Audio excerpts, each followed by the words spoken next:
Got it. Recording. Okay. Yeah, all right. Well, So I got my notes program open now, so probably going to ask you some of the same questions I asked you the other day. So what's your recent trading history anyway, and experience with options in particular? I paper traded options on and off for about a year.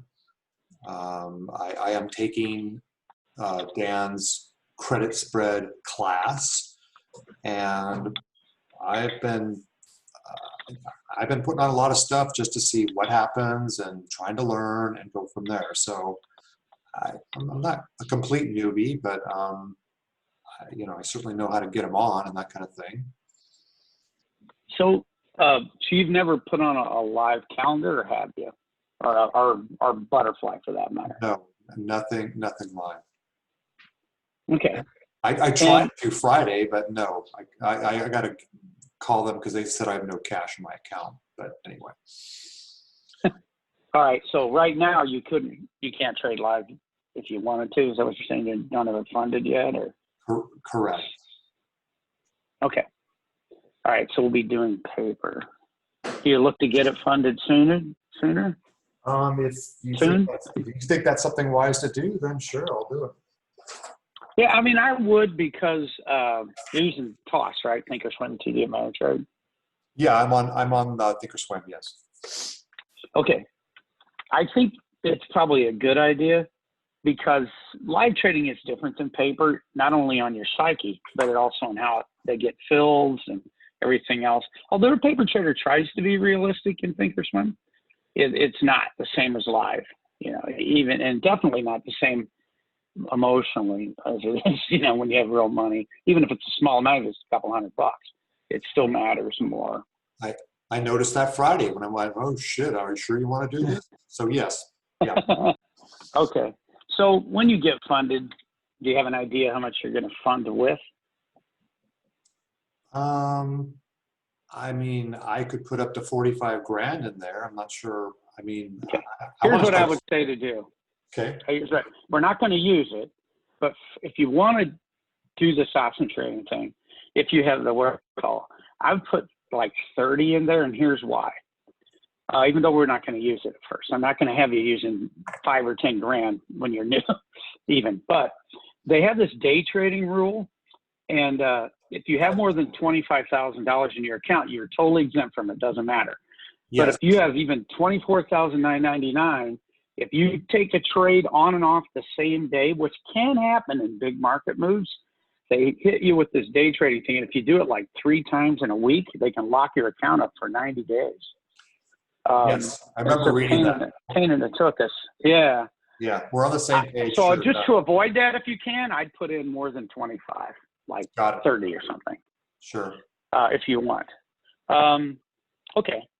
And are you in front of the screen all day? I don't think I asked you what you even do for a living. I know you mentioned having businesses, but I'm retired. I'm semi-retired.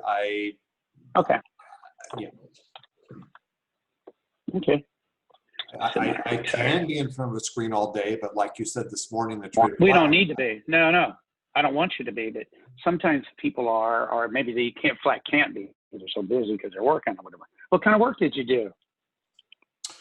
I had I was in cell phones back when you could put a lemonade stand on the corner and make money selling cell phones. I then had an you're right. Yeah, no, it's true. It was crazy in '88. It's like, oh fuck, here you go. And then I had an installation business where we put in navigation systems long before they came into cars. Oh, wow. And Bluetooth systems long before they came into cars. And then I've done some market research. I mean, for marketing for another mentor. So I thought I'd be a business consultant. I tried that 3 or 4 times, hasn't panned out. So I bounced around. I see. All right, well, it's not relevant to what we're doing. I just for my own, sometimes. Oh, sure. Just seeing what people are about, Yeah. I don't know what you know about me, but thumbnail sketch. I was a paramedic for 23 years. Oh, wow. And I started I retired in '08, but I started trading in about 2000, doing stocks and everything and all the tech and stuff. And then I get into futures and then options. But I worked these 24-hour shifts, and you were basically, you only worked 9 or 10 days out of every 30, and some of those were weekends. So I was off a ton of days during the week. So I was almost full-time anyway. And then towards the end of my career, I had enough seniority to get myself put at a base station where we didn't run many calls anyway, and then very few during the day. So I was kind of full-time trading. Well, then it was kind of listless because I didn't really have a plan, didn't even really know how to do one. And in 2005, I went through this program. It worked really well for me.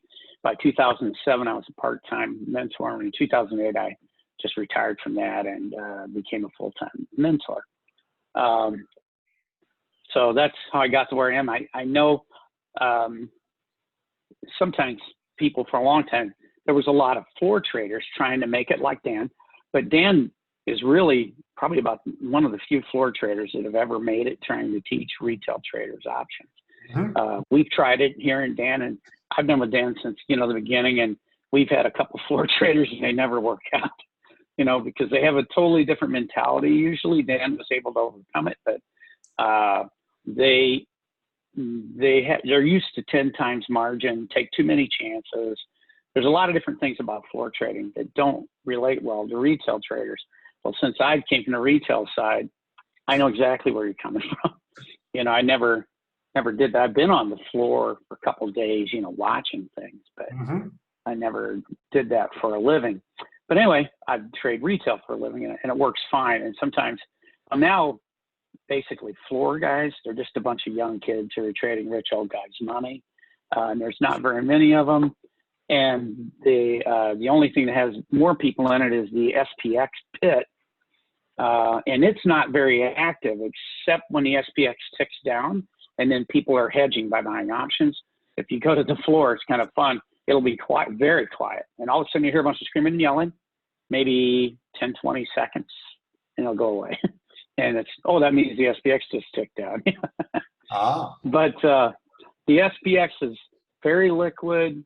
You don't have to worry really about your size. I had a floor trader come in and talk at one of our seminars who said, if you're not trading 1,000 contracts, nobody's even taking notice. So sometimes people think, I'm trading 20 contracts now. Am I going to have a hard time getting filled? No, you're nobody. You really are. And I've traded like 200 by 400 by 200 flies and stuff like that. And they get filled just like if I do a 10, 20, 10 or a 1, 2, 1.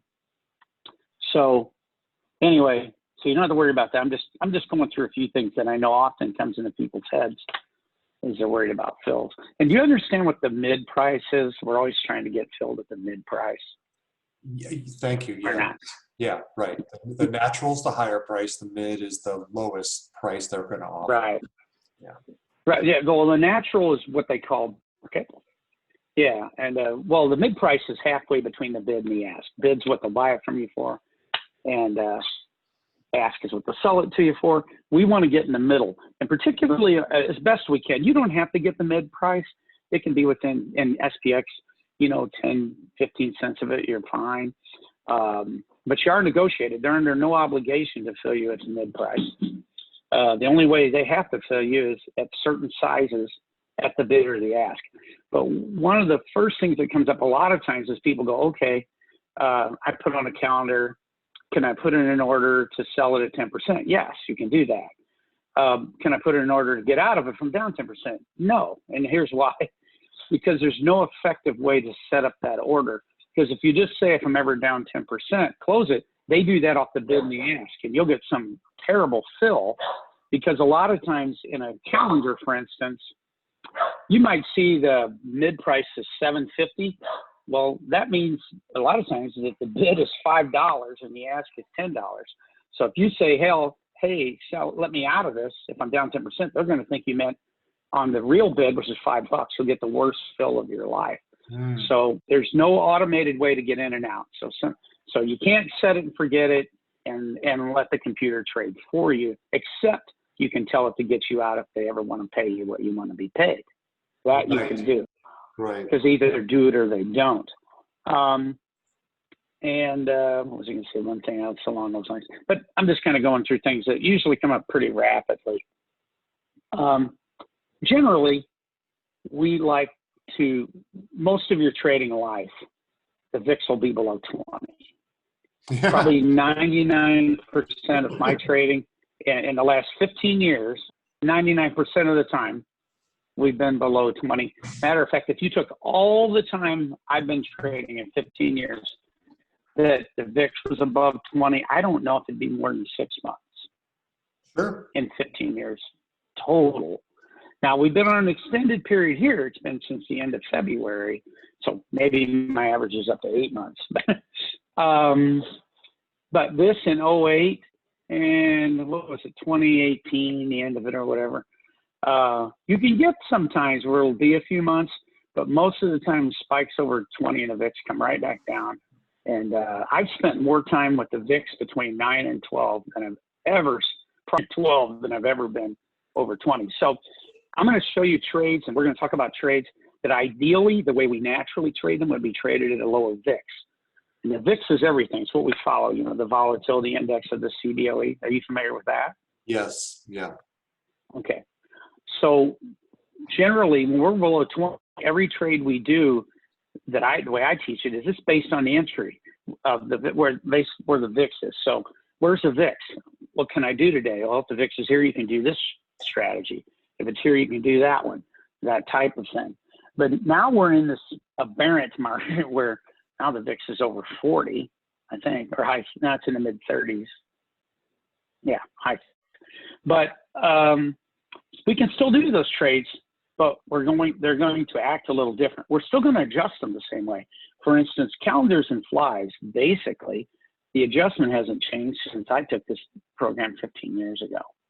Adjusting meaning if it goes too far in one direction, you do something to protect yourself and give it more room. You've probably heard of adjustments a little bit, haven't you? Yeah. Okay. You hear a lot of talk about the Greeks, and we'll talk about that at times. I don't use it a lot, but it's something you should know, and we'll kind of talk about it some. But you'll quickly find out that I use the Analyze screen, and I use that graph to tell me where I'm at and what I'm doing most of the time. Once in a while, you use a Greek or your P&L. But a lot of it's going to be based on the graph. Hang on a minute here. I'm going to, I'm just making a quick note of what I want to go over here with you. Sure. And then I'm going to go over, what I'm going to go over with you here today is probably a fly. And since you're doing it paper, we'll go ahead and do it in the SPX, which is where you're going to also, I do 99% of my trading in the SPX because it's so big, you can put, you don't have to buy a lot of contracts. You know, the more contracts you're buying and selling, the more money it costs you in fees. But if you're doing SPX, you can greatly change that. So anyway, I'm going to share my desktop here in a moment and let me get some things out of the way, and then we will kind of go from there. This is one of my accounts I trade. It's the one I usually teach from. So let me know when you see my screen. You should be seeing the Analyze screen in my mouth. You see it? Yep. Okay. By the way, anytime you have a question along the way, just bounce in there. And there'll be times where I'll ask you anyway. But all right, so this is the Analyze screen. You have these different tabs. I live most of my trading life right here. I close trades from here, open trades from here, most everything from here. I don't even use the trade tab usually because I always wanted to look at it on a graph. I like that shows too. me where I'm at. Yeah, and if you use trades, then you have to go to another step and tell it you want to analyze it. Whereas in here, okay, by the way, let me just go through the basics here. And I'm going to put a trade on, but this is where your trade will be. Price slices. Usually there'll be 3, but the outer 2 are useless. They're like plus or minus 10%. In the SPX, that's a giant move, totally irrelevant, right? I mean, I know the SPX can move big, but you're not very often going to get up with it up or down 300 points sometimes, but Yes. it doesn't do you much good. So I only use, it's usually the middle one. That's live. This says, hey, what's my Greeks? Am I up or down for the day? Am I up or down in general in this trade? So if I want to put on a trade, I just go to add simulated trades. And then all the different expirations are here. Uh-huh. And this tells you how many days it is to expiration here in parentheses. Now, you'll see some of these, once in a while, you'll see an AM. The third Friday of every month, there's an AM, and then the other one just says weekly. Well, the weekly is a PM, meaning it expires at the end of the session. The AM expires when the market opens on that day. I usually don't use those. Right. You can, but you particularly don't want to mix them. If you say I have an AM here for one of my legs in the calendar and a PM for another, it gives you a lot of times a goofy looking graph. So just stick with what they call weeklies, which there's one for that day anyway. So anyway, we do calendars short and long term. Short usually means 8 to 16 days. Long term would be anything above that. Probably when we get below 20, the most successful trade this community's ever had, one I created actually about 5 years ago. It's called the all put flat fly. It has a certain way of being set up and a certain way of being managed. A trade can be all puts and it can be a fly. It doesn't mean it's my all put flat. That's a different thing. But you'll be doing a lot of that in 38 days and up. But in this environment, I want to do trading shorter term because the volatility is so high, you can get paid more. You don't need to be in as long. And just the way things whip around, you're better off, even or not being shorter term. Even though shorter term trades, you can't do all those all your life. It's a thing, I call them the crack cocaine of trading because they work for you and against you quicker. And you'll see if you go to a lot of our trading rooms, there's a lot of people, they're not answering. If you say something, days their eyes glass over. Okay, they don't. That doesn't mean you're going to be in the trade 30 days, by the way. I've put on 40-day trades and been out in 4 days, and it can happen. But some people, you know, they want that instant. I want to make 10% a week, not 10% a month. Over time, it's going to be very difficult to do because, like I said, they go for and against you quickly. But we're going to look at a shorter term one here. And probably when you begin, it's probably easiest if you just use Fridays. Now, all these other expirations in SPX, Monday, Wednesday, they're getting more liquid and you can use them. But Fridays sometimes are a little simpler, I think. So then when you do this, by the way, you'll notice you can have all different number of strikes. I just usually leave mine on all and just carpal tunnel myself around. Right? Any questions so far on what I've talked about? No. I mean, you covered this a lot in the that tutorial did for beginners. So we're on the same page. Yes. Thank you for explaining the Okay. AM thing. That was a question. I'm like, what the fuck does AM mean? So go ahead. We're Right. on the same page. Yeah. Okay. And if I'm making something I already know, this just cut me off. It doesn't bother me. Believe me, because I say the same thing. You notice if you go to a lot of sessions, I'll explain exactly what to do. And I've had it and drawn my next breath and somebody will ask me how you do that. I just did it. Where were you at? You know, but anyway, $29.90. Let's just say we want to do something at the money. At the money is kind of a loose term, somewhere around what we're trading. Oh, now we're trading 30,000 for. Okay. So we'll do 3,000. Most of these trades, it doesn't matter if they're puts or calls. And yes, SPX calls over here, puts over here. Let's suppose I want to put on a fly. Might go to 3,000. I just use the right click feature. There's a lot of ways to do this, but buy and then butterfly. And when you do that, it auto populates the very next strike. So we're not going to live with it. We're not going to have a 5-point wide fly. It looks a little funny. So we don't want that. So sometimes we do flies that are balanced. Balanced meaning there's an equal distance between the short and each long. Say like this. 30.60 would be, or well, let's just do it daily. Let's do 29.40, which would be 60 points down. Up is down, by the way, on here. It's kind of irritating. And then we'll do 60 points above that, which would be 30.60.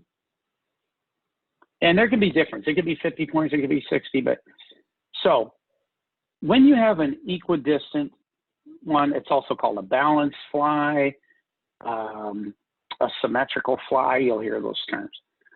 And that just means the short and the long are the same. The two longs are the same distance from the short. So why would you do one like this? Because what you can see is if we head up, you get in trouble faster than if we head down. So the reason you might do this is if while this is inherently non-directional, it can go in either direction, you can ultimately make money. If you have a little concern about the short term, you're worried we might go down more than you're worried about us going up, you might put this trade on because we're going to adjust the trade or try to fix it if we get to these break evens or near them. A break even, anytime you hear that term, it means the break even of the expiration graph. This blue thing, a zero line, not this daily purple thing. That means nothing on break evens. Okay. Okay. But obviously, if I get some upper break even, see now also you can adjust this around. Mine auto populates 10 contracts. Let's just do it as one. But if I got some upper break even, I'd be down $80 or so, almost 90. But at my lower break even, I could actually be up money.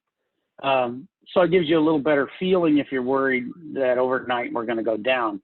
Because you know, one of the bigger problems you can have is a gap opening like we had today, you know, where the market opens 50 points down. Well, you can't defend that after it happens, right? You can only defend a gap before it happens, like being prepared for it, like saying, okay, I'm worried about it going down. You know, it could go down 50, 60 points. Well, at the end of the day, how do you feel about that? What if this goes down to, okay, I feel okay. But if you're worried it was going to go up 50 or 60, you might go, oh, I might want to do something if I'm scared of that, you know? So anyway, that's balance. Mark, Go ahead. did Sure. I hear you say that flies are always a balanced fly gives you more downside protection and upside protection, or does it matter where you balance? Yeah, a balanced fly will give you more downside protection. See this? You'll be better on the downside if it's balanced, right? Okay. Thank you. Go ahead. Now I'm going to tell you this: most of your time, trade, you get below 20, you won't be doing balanced flies because we really like to be truly non-directional. So we do what we call unbalanced or asymmetrical. And the way you accomplish that is on the upside, instead of being 50, this is 60-60, we might say, okay, we'll be 50 points up and 60 points down. Now look what happens. Right. In either direction, I'm down a little, but it's more flat. Matter of fact, you could even dial this into 55, probably be perfectly flat. Now I'm not really taking much more damage in either direction. And that's how you'll spend most of your trading life, because you don't really want to predict direction a whole lot, particularly in this market where I don't know if you've been following, but fundamentals are a joke. They don't really mean anything. I agree. And technicals are kind of out the window.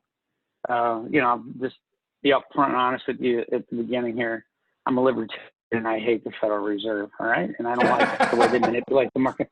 All right. So you'll see that shines through a whole lot. But anyway, because I think when you create money, like it's just false that we're up this high. We shouldn't be.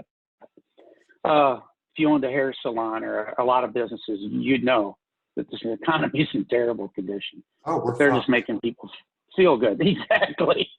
But anyway, but I try to trade the trade, not what I think. And I tell people, I mean, even myself, the moment you say, I think, stop right there. You're probably about to make a mistake, you know? Just trade the trade and don't go off of what you think most of the time. Don't try to predict direction. You want to protect yourself if something leads too far some way, but that's that. Sometimes before certain reports, we might want to take more note of it, but it's like today. Could we follow through all week and go down every day? You bet. Wouldn't be inappropriate. Could we rebound and have a V-shaped move up tomorrow? Yep, because there's so much liquidity pumped into the market, and the Fed actually is buying assets to pump the market further.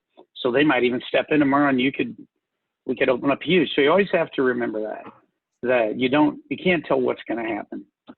So anyway, with this trade, I generally, and particularly in a shorter term trade, I adjust it a little before either break even. So I might put it on 60 down, 50 up. And if we get about 5 points or so from these break evens, I'll go ahead and adjust it. Now, I'm going to show you how to adjust it in a moment, but I will say this.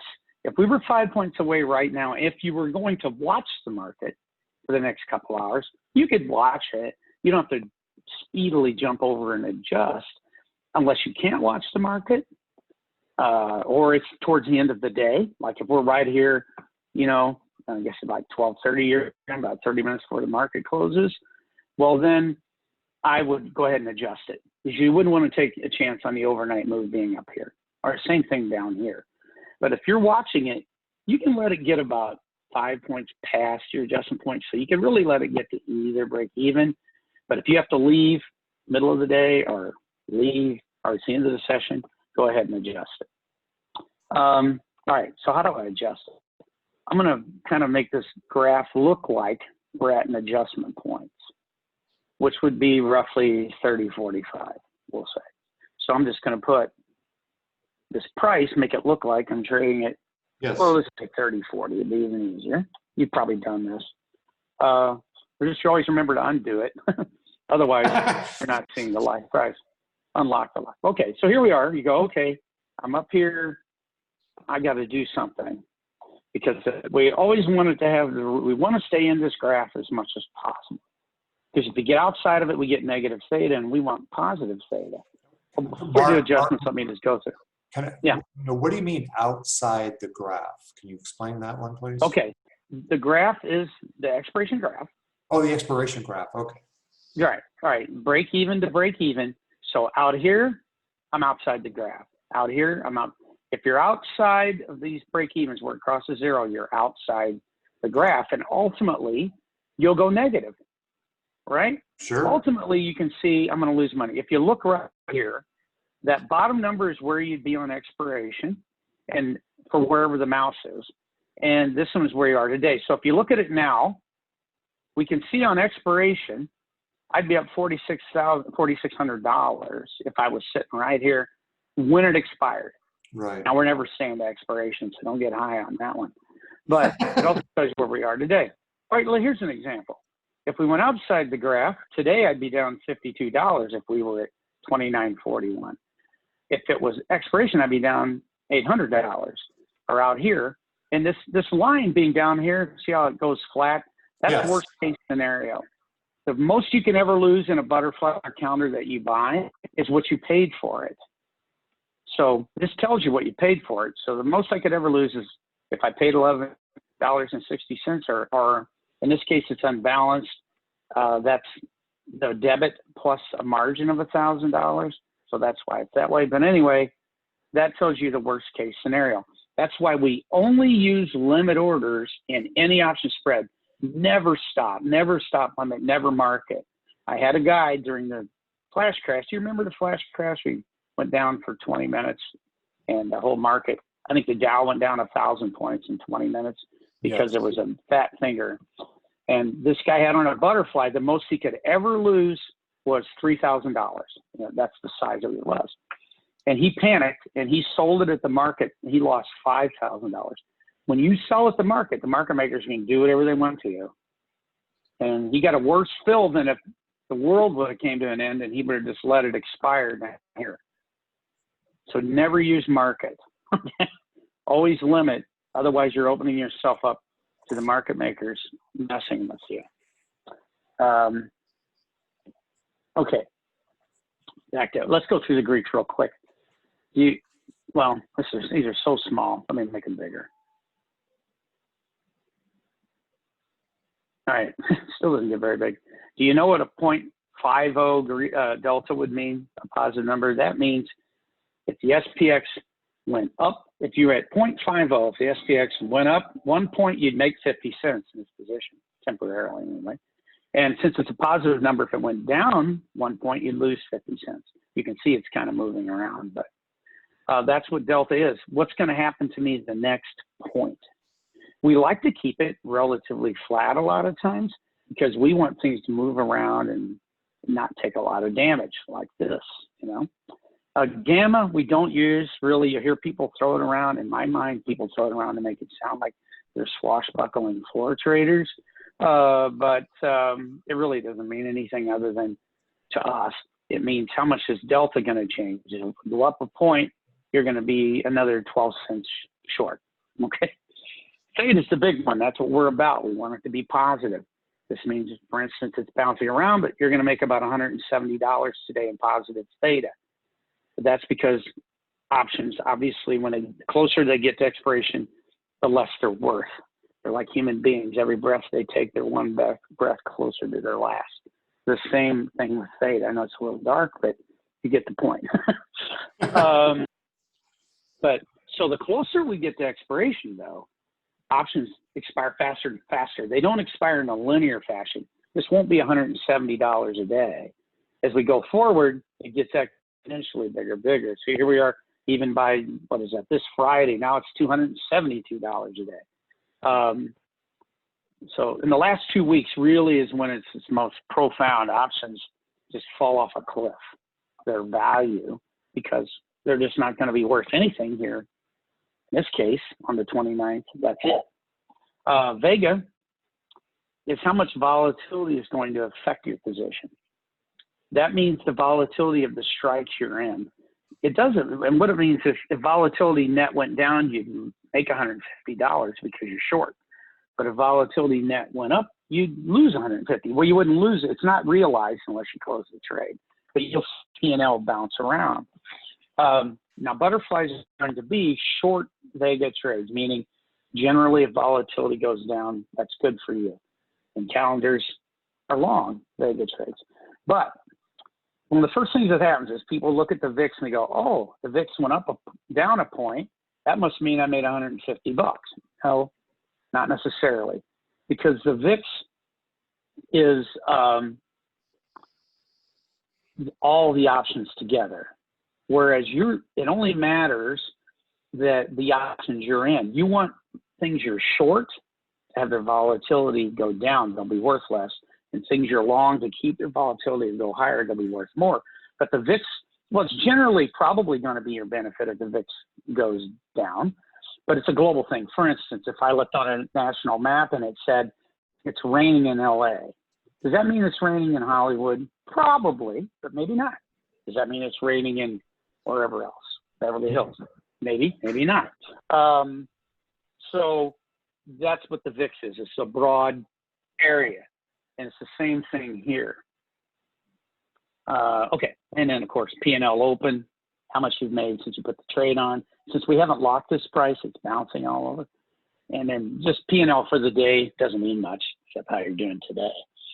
So anyway, back to this adjustment. Any questions on that before I move on to the adjustment? No, I'll go back and review the recording. I mean, the Theta and Vega, I can understand more, but go ahead, sure. Yeah, it's a lot. It's like drinking water through the fire hose at first. It's coming out too fast. Too much information.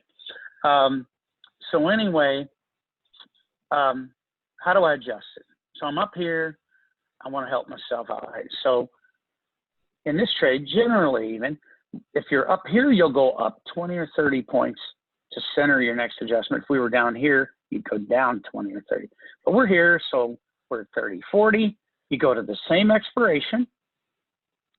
Can't use another expiration. It wouldn't make any sense. And we're going to go 20 or 30 points up.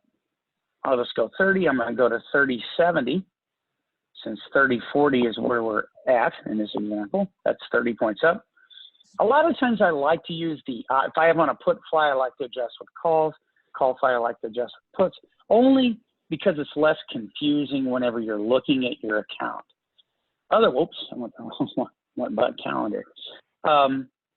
It's less confusing that way, because if I do it this way, and if this was all puts, sometimes you can look at this and go, wait a minute, which put went with what? Right, and it's a little more confusing. Right? So this is easier, although you could do it the other way. So, all right, so I like to say adjust with the same wings. Okay, I did the 50 up, so let's go 50 up. And a 60 down, so we'll do that too.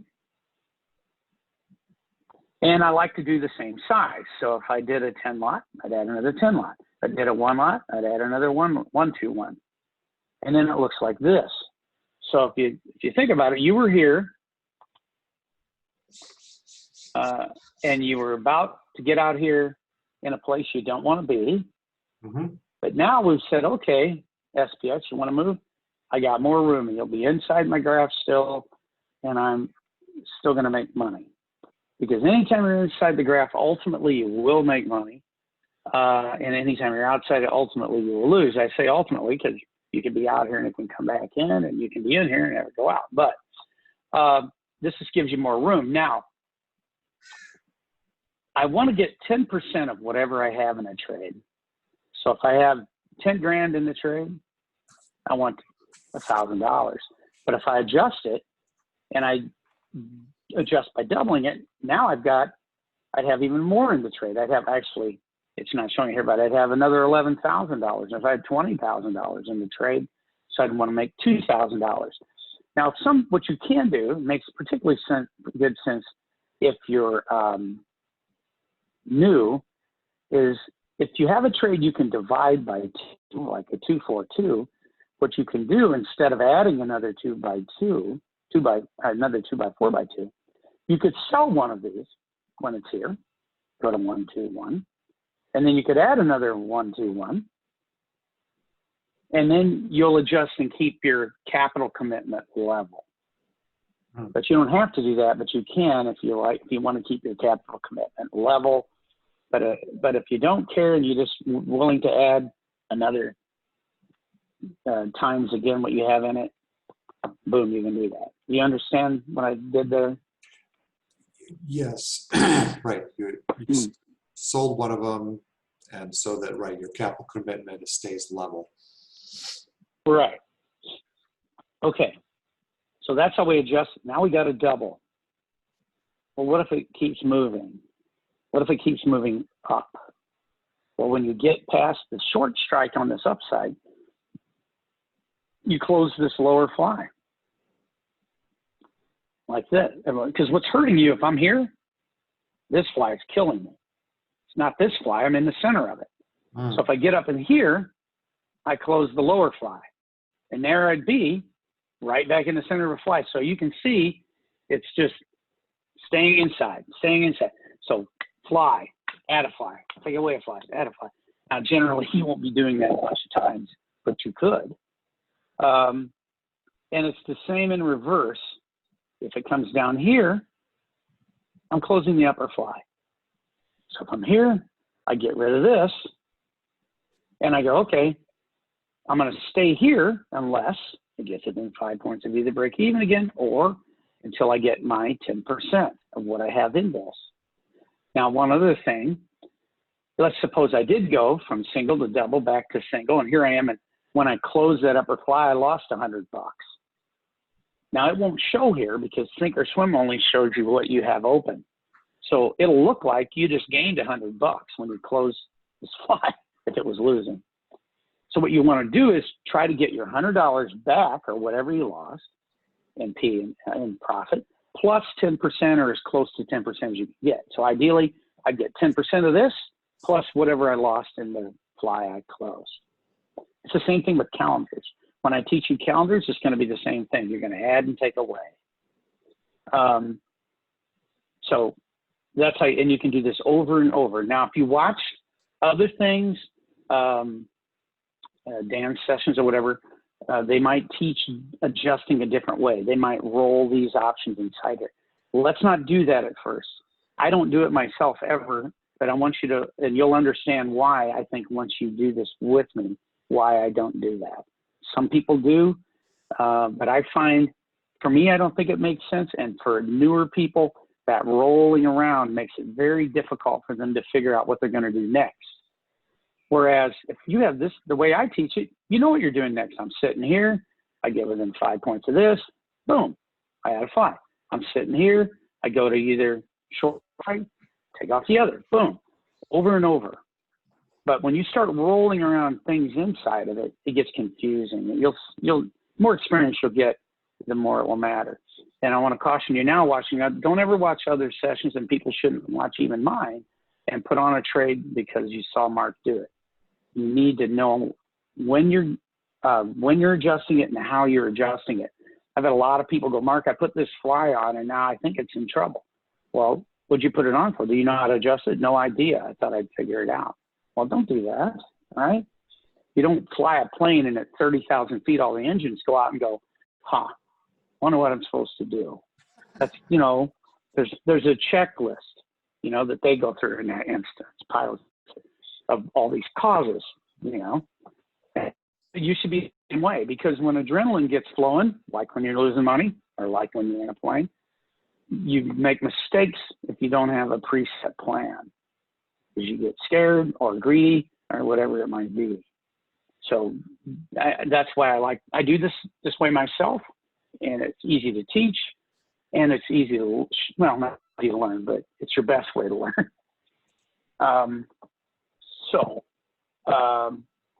Anyway, we're back here. And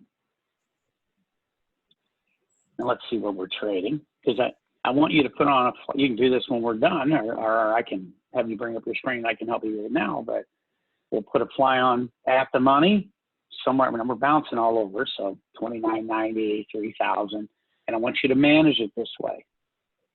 Adjust it, and whenever you do, write down what you did. Say, oh, okay, hey, Mark, on the 17th, it got to 5 points before, and I adjusted by doing what? Just make a note, because when we get back together, Mike, I want to go through what you did and why you did it. I want to give you some accountability.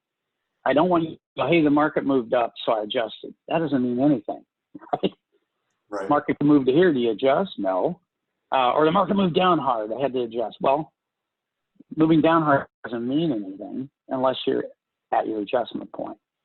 So I want to make sure you're following that plan. Otherwise, you're going to lose your way. I'm telling you, that's what happens if you don't follow plans. If you're not coachable, you can't follow a plan, you're never going to make it doing this. So, Okay, so anyway, are you going to go over the adjustment point specifically, or do I need to ask that now? All right, let's go over it. So when you're in a fly, the adjustment points are 5 points before either expiration. 5 points. So okay.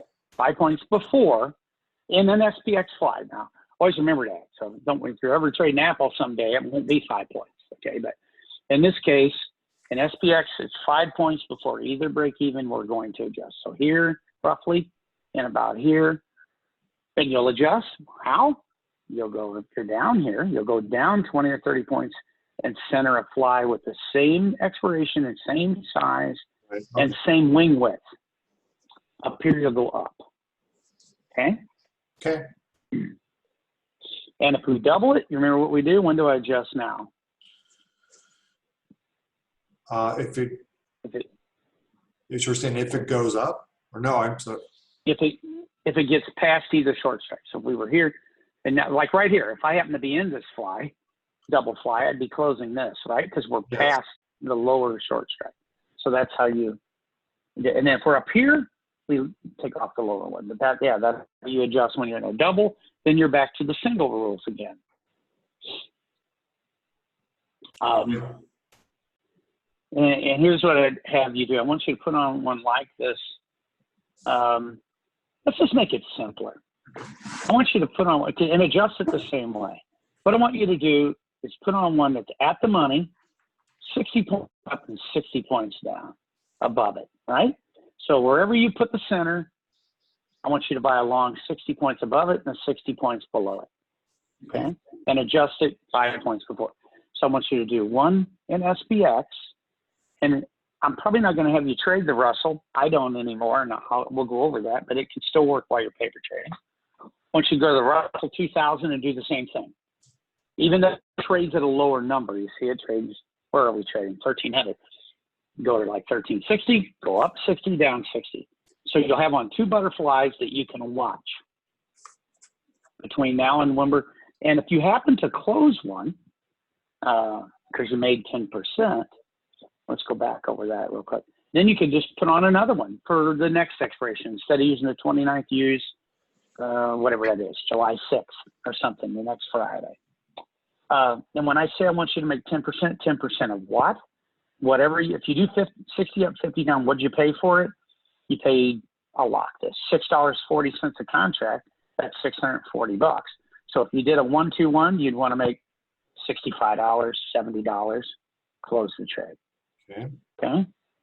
So that, and then if we double it, you'll want to make whatever you have in it. Let's say I double it with another one for $650. Okay, now I want to make $1,300 or $130 because I have $1,300 in it. And I want you to do one in SPX, one in Russell. Put those on today and start following them, and then write down whatever you did. Now, let's suppose you do this today. Just going to give you an example. What if we open up down here tomorrow? You're way, if you're like 10 points beyond, your break evens in either direction. So if we would happen, the market would happen to open up down here or up here, right at the open, I want you to just close the trade. Okay. And we'll go, because I don't want you to mess around with it. Just close it, tell me why, if you made or lost money. Just write that down, and when we get together, we'll go back over it. So it's kind of what I have for you today, except whatever questions you got.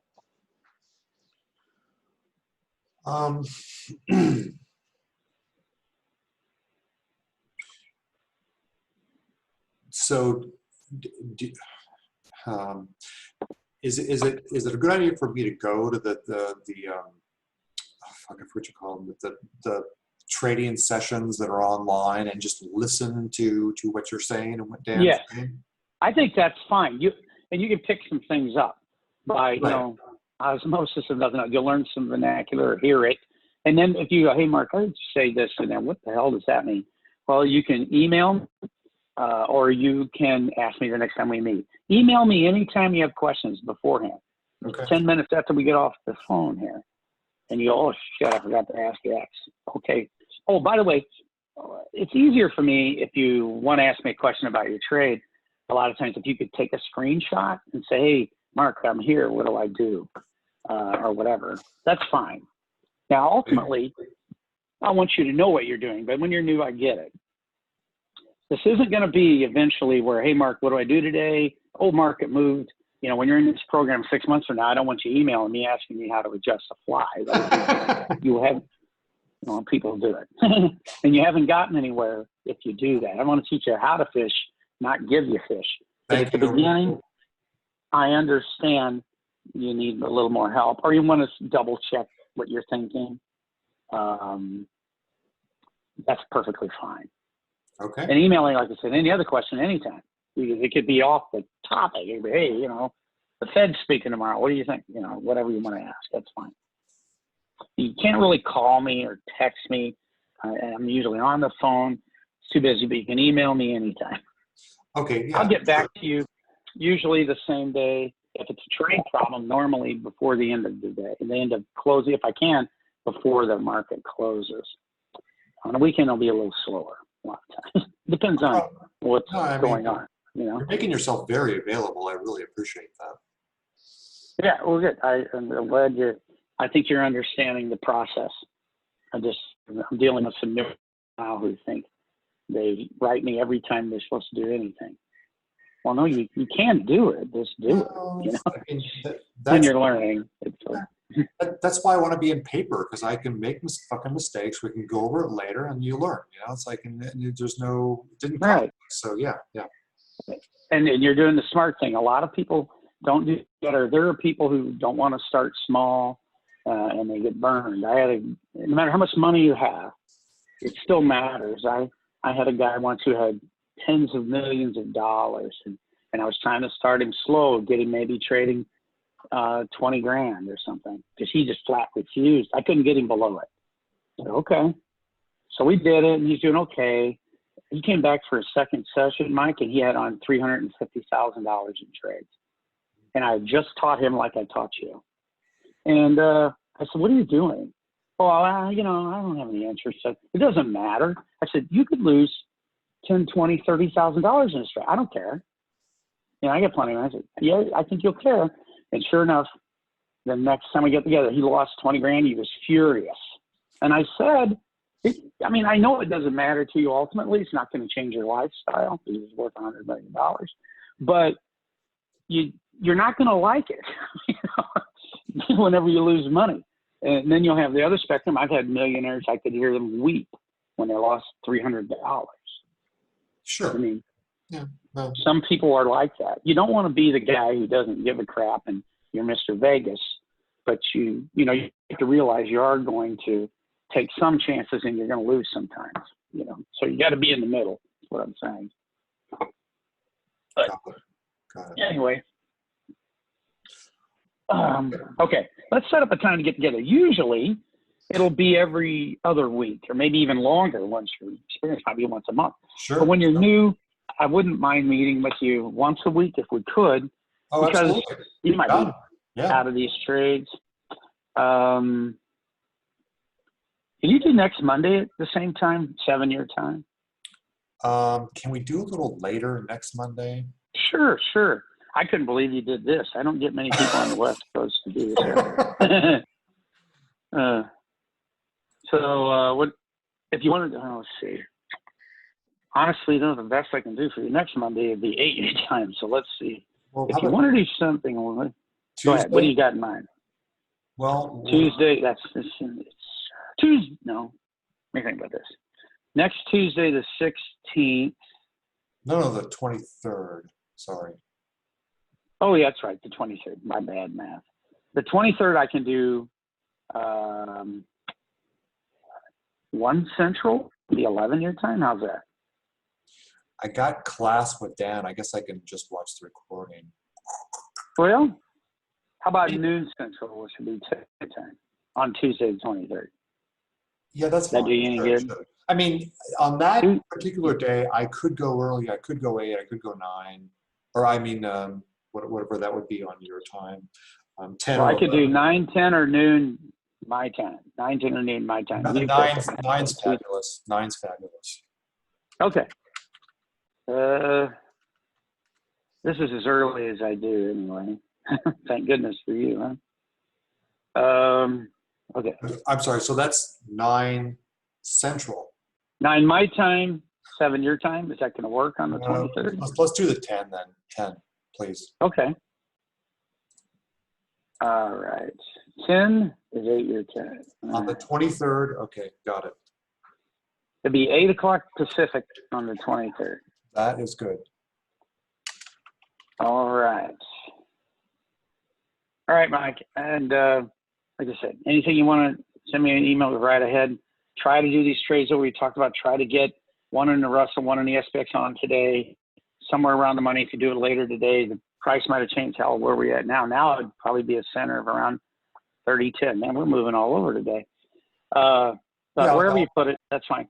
And these trades may very well not work, but you'll get the way we did them. But I just want you to get your feet wet. Yeah. Don't feel bad if you don't make a profit at first. Okay. No, because I'm in paper, I did the fly that you guys showed on Friday afternoon or whatever it was. It's like, fuck, I'm putting it on. Let's see what happens. So, yeah. All right. And try to manage it, like I described. And then we'll start in the future. We'll go over what you have on, what you did, and we'll talk about new things and eventually start creating goals, like you make X month. Yes. That kind of thing. That's perfect. Appreciate your time, Mark. Okay. Really. And I all right. Good talking with you. All right. Thanks, man. Bye-bye. Bye-bye.